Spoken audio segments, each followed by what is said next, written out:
once we start working with the client. Okay? And we all know parents like that. My ex-mother-in-law, because now I have 2 exes. Yo camino por donde, yo vivo por donde mi hijo camina. Like, I said to her, you think you're a better mother than me just because you say that? Like, ooh. I mean, but she thinks that her son is king. King, the Lion King. King of all. Yeah. King of all. So that is his origin story, and he will prove that, and he's 60 till the day he dies. Who the hell wants to change that story? That's a pretty good one to keep, right? Fuck everyone over. I'm the king. Just can't wait to be king. I mean, who wants to change that one? Now, if yours is you're a worthless piece of shit, you might want to do some work on that one. Guess who's never gone to therapy? Just saying. So you have some people whose origin story is so great. Bullshit. It's pain causing anyway, because if you're a narcissist, there's pain on the other end. Okay? But the point is that those people may not recognize that there's something so painful it's that others are doing to them rather than them doing to themselves. And that's something you will bring to your client's attention. Okay? So we must prove that story right. Your parents loved you or didn't, I don't know, I don't care, but they did not love you unconditionally. As a result, what happened? They put you in la cunita, in the little crib, and what happened? You cried. And you cried, Trisha. And you cried. And what happened when you cried? They came running. They came running. And what did they do for you? And what did they give you? They gave you milk. And what did your tiny little brain at that moment say? Crying. Crying. Yeah. Crying gets you everything. Okay, well that's a interesting theory for Trisha's life. Well, what you really learned was that if you stopped crying, or if you gave in to what your parents wanted, in this case, they wanted you to be quiet, that if you did what they wanted you to do, that then you would get a version of love that would make them happy and what you learned to be love. So maybe, just to keep with your example, oh, I cry, I'm quiet, they come, they pick me up, they give me milk, someone who gives me food, someone who gives me a gift must love me. You learned a version of love, and you're nodding, so that must resonate, and your parents said, oh, this girl's gotta be quiet because I gotta work in the morning. So win-win? No. Not a win-win, because your parents get their needs met, and what we learned as children, and this is so important that every one of you understand, you learned as a child is that if you met your parents' needs, then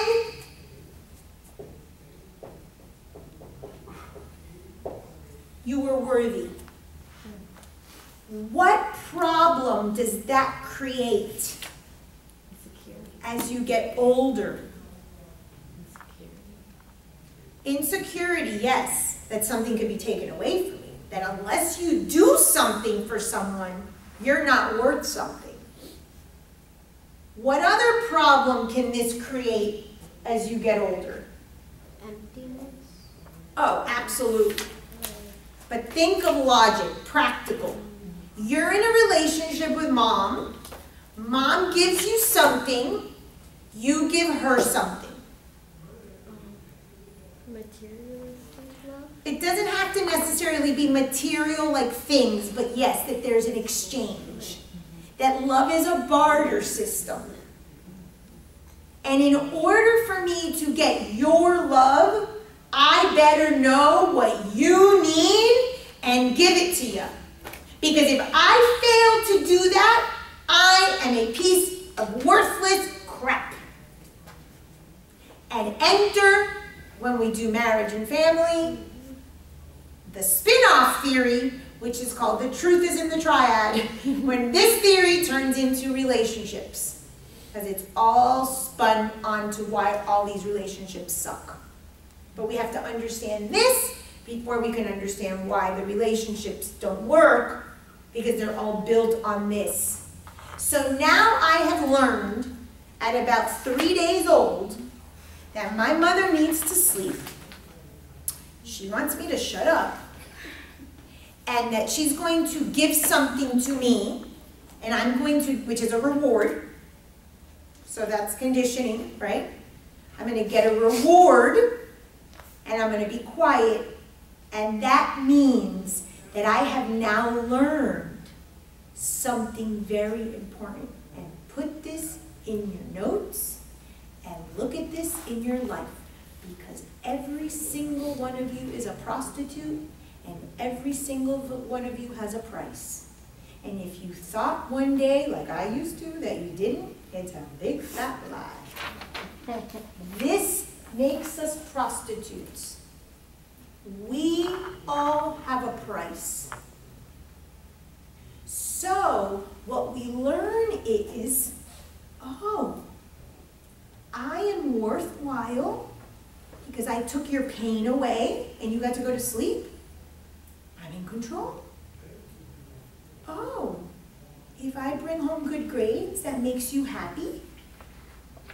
I'm in control. I took away your pain.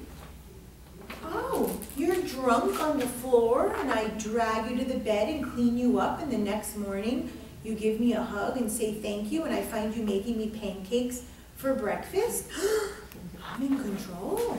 I can make you happy. And then we get this false notion that we can control shit. And we don't control anything. And we surely don't control anybody. And that is where we learn manipulation. And that is where we learn that we are a barter system. And that all love is conditional, not unconditional. And we learned that at the moment of conception and during pregnancy.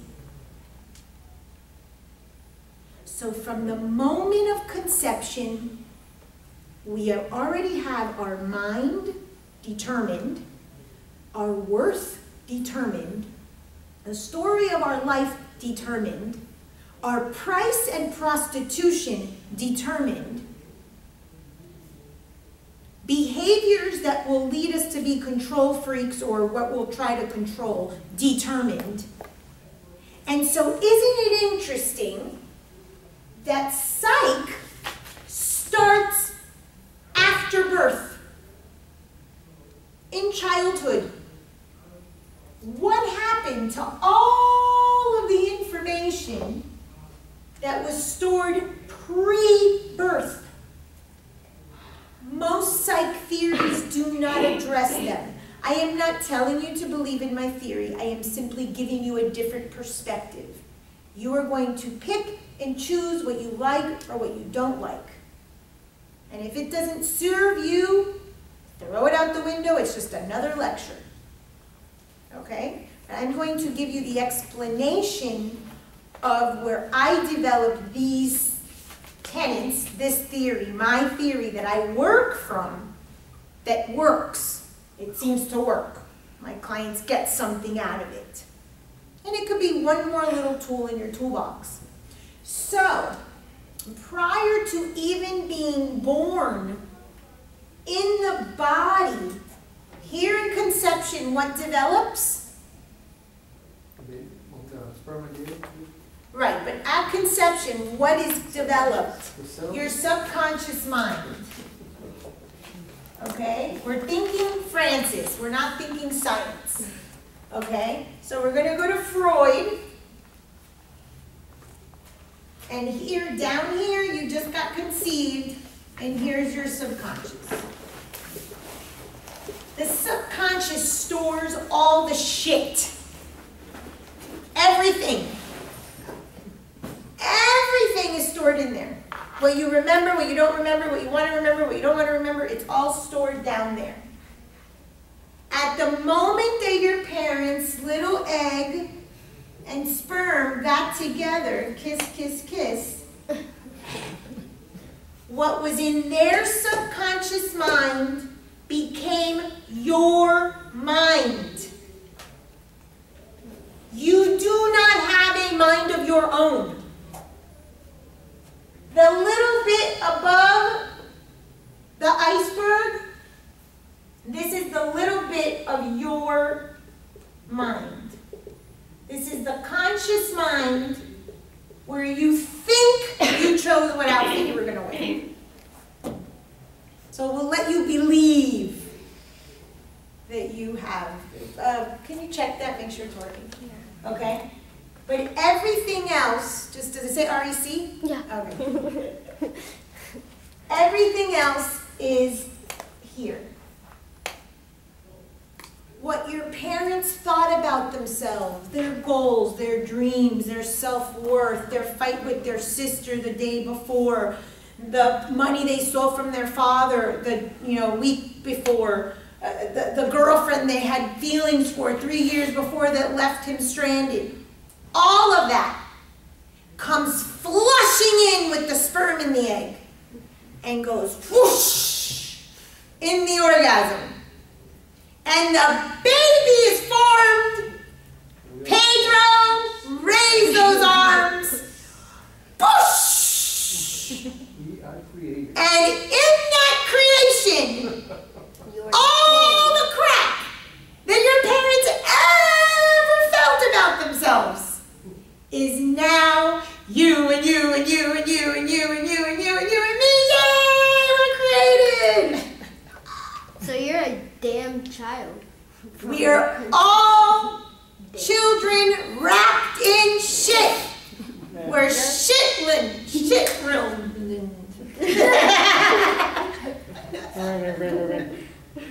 Okay? So, we must understand that the mind that you are fighting with, how many of you fight with your thoughts day in and day out? Constant. You don't fight with your thoughts? Oh, 24/7. Those aren't your thoughts. Those come from here. You are fighting with the thoughts that your parents, when maybe they were 12, you don't freaking know. And here you are beating yourself. I'm such a loser, I'm this, I'm that, and that. It's not even your thought. But it is because it's now here. And then you have a duty. Because what do you have? What do you have? You don't know because you haven't been in my class. What do we all have in our pocket, in our wallet? Our membership card. Our Costco card. And we pull it out of our pocket and we say, I am the member of my family. And these pieces of bread. Therefore, it must be true, all of these thoughts that I'm thinking. And we perpetuate and perpetuate the shit and the thoughts. Okay? Step 1. Step 2. Now you have been conceived. Your subconscious has been formed. You're a piece of shit. You've got your Costco card. You already have your whole narrative. You know that you come to meet your parents' needs. Nobody is going to love you unconditionally. Now pregnancy. So now we have 9 months of growing. And what is growing in those 9 months? The head. Body. The head. Yeah. Oh, I'm sorry. The heart. Yes, that is growing. The physical body is growing. But what is growing? Chakras? Okay, energy body, yes, chakras is the energy body. The emotions. Here is where we learn emotional intelligence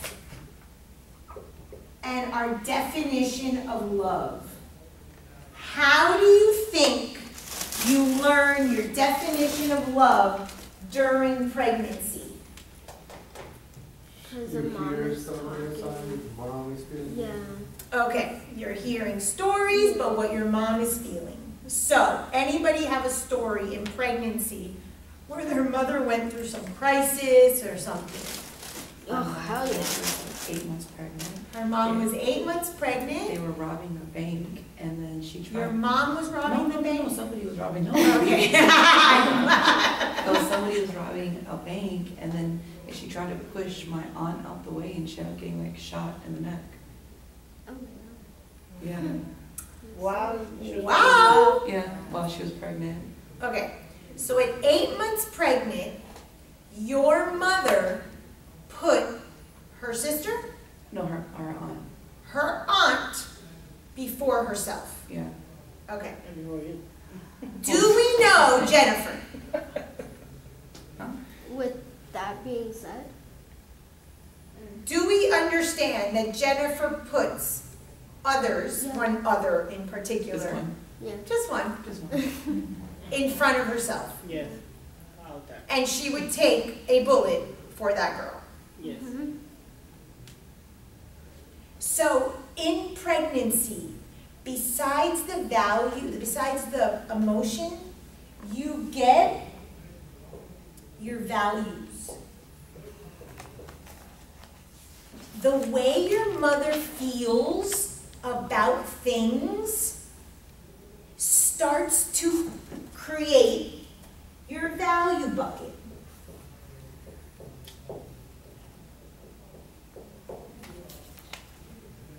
But there she learned, was your aunt older than her? Yeah. Okay, how much older? She's like hold on, probably in her like 80s now.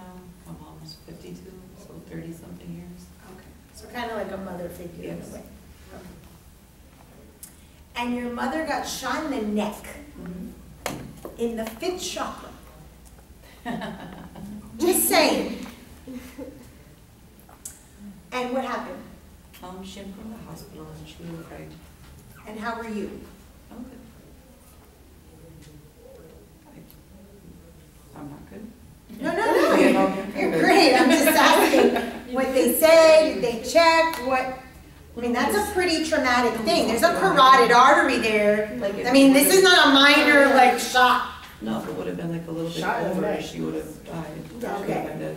Just a little bit over, and she would have been And like she dead. has like the mark and everything. Okay, Like, so if the doctor comes in the room and says, DeRosa, Miss DeRosa, Harvey. Miss Harvey, if the bullet would have been just a little bit to the right, a little bit, you would be dead. What value system might the child adopt as a result of that comment? That's her She markers. says, yeah. Okay, that's one theory.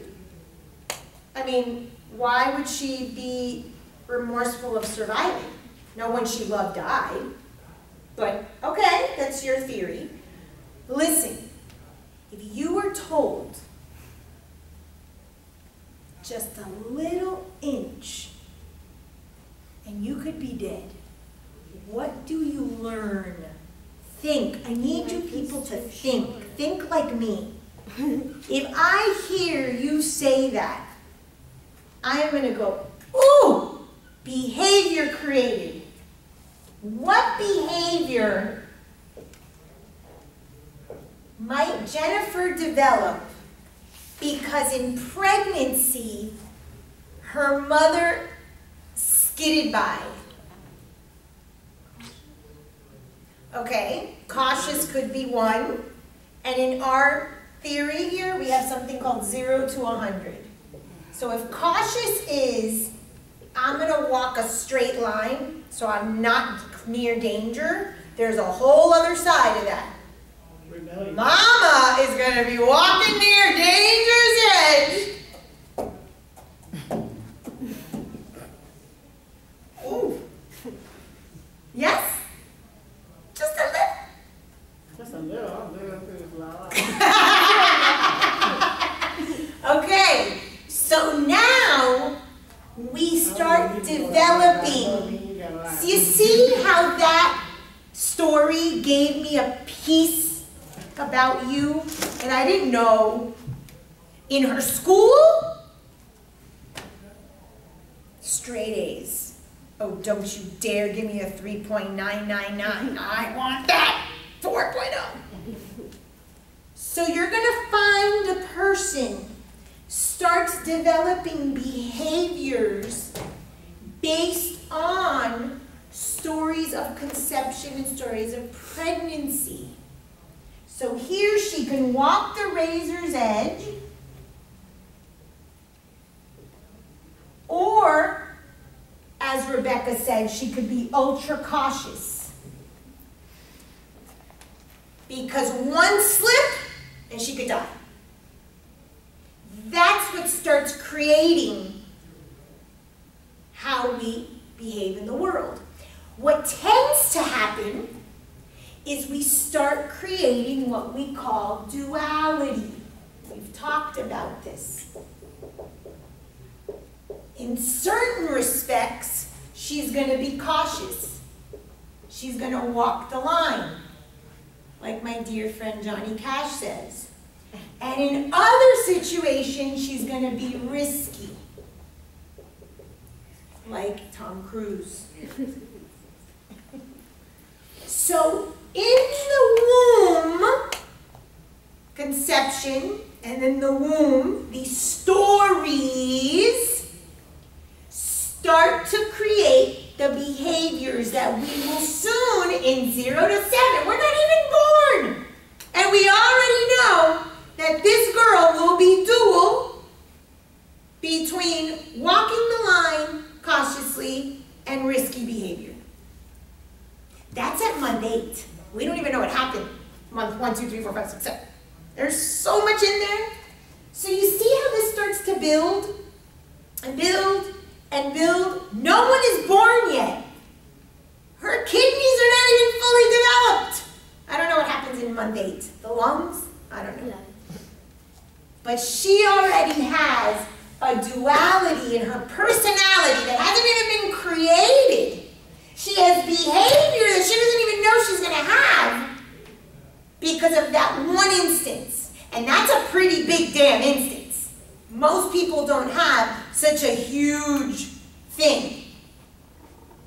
But even if it's 0 to 10, or 1 to 10, it still creates the same thing.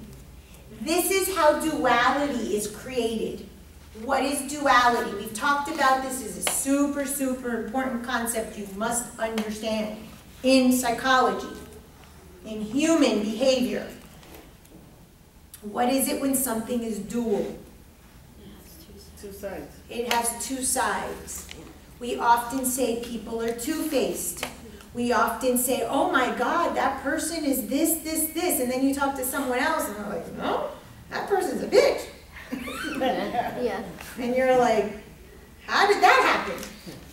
Because we, in the human world, are made up of a bunch of little pieces. Remember? The eyes. What are those called? Archetypes. So she has one archetype that is risky, and the other side of that archetype is cautious. And you don't know when it's going to come out. At G whatever, risky might come out. But in school, cautious, I don't know the answer, is going to come out. Duality. All of us are dual. All of us are two-faced. All of us are human. All of us are divine. Everyone is dual. You're not better than anyone. It's just a fact of being in the flesh. Yes, ma'am. So I'm taking this personality course right now. and I had to do this paper yesterday for my assignment. So it said to ask people, you know, how they see you. So I asked people at my job, then I asked my friends, and then I asked like my friends, and like, I was actually surprised because at work, they were trying to call me a bitch in the nicest way they could. It was so sweet. They're like, you're selective, and you're like, I got angry. I got a lot of different stuff, but it was funny. But then they also said like compassionate and loving. I'm like, that's funny. But it was just like, it was like, then when I asked like people at home, like my daughter, she called me an asshole. That was her first one. Thanks, Leela. And like, but it was just funny saying. I'll take a bullet for you, bitch.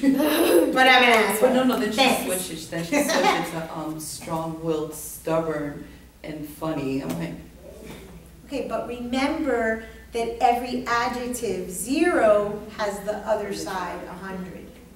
That's what I was telling you a few weeks ago, my warrior to worthless. If you have to be such a warrior, if you have to be so aggressive, if you have to be such the Wonder Woman, what are you hiding? What are you hiding? Duality is hiding something. A behavior is hiding something. And all we do is wear masks to hide that this is true. That was your mother and your father's shit anyway. So really, what are you hiding? If you ask that question, now you can ask your clients that question, and I have. You get some off-the-wall bullshit answers. People tell you what they think you want to hear, and you're just like, no. And you guys know me enough that I'm like, no, that ain't it. Nah, bullshit. My daughter is very clever. So my daughter has gone to a couple therapists in her lifetime. And she's like, Mom, I know what to tell them, what they want to hear, and they love her, and they fall in love with her, and she tells them, and then they're like, she's excellent, she's age appropriate, and her and I just like look at each other. She's like, now Maria, who's our therapist, honest. It's all out there. The good, the bad, the ugly. Because, especially with kids or teens, and this is just human nature, we want to please the doctor, we want to please the therapist, we want to please the person in authority. It comes from our triad, which we'll talk about in a minute, because it dictates everything. But with children, it's like, this is what you want to hear, then I'm going to give it to you. Why? Because I was taught to meet your needs.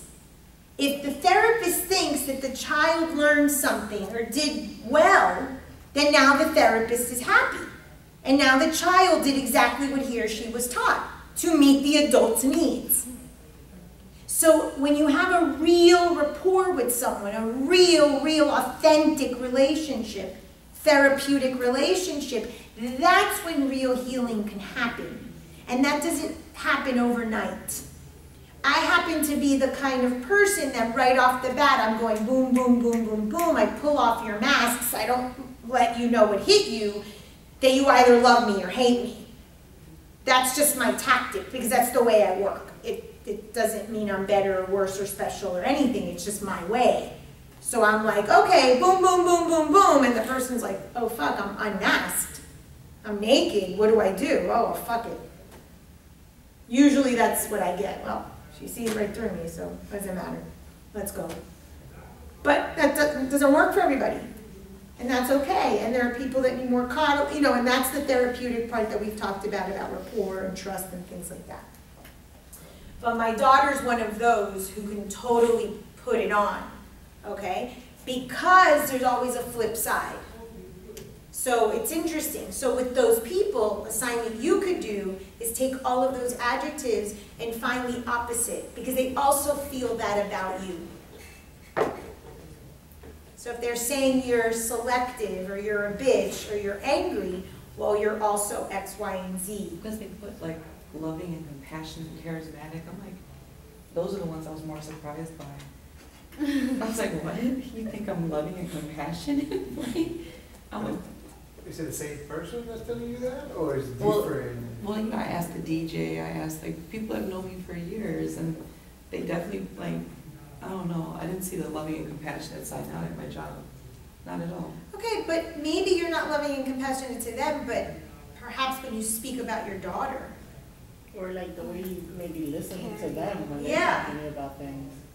So there's different ways. Those are your own judgments about yourself, and it's obvious you don't feel comfortable with those personality traits. They're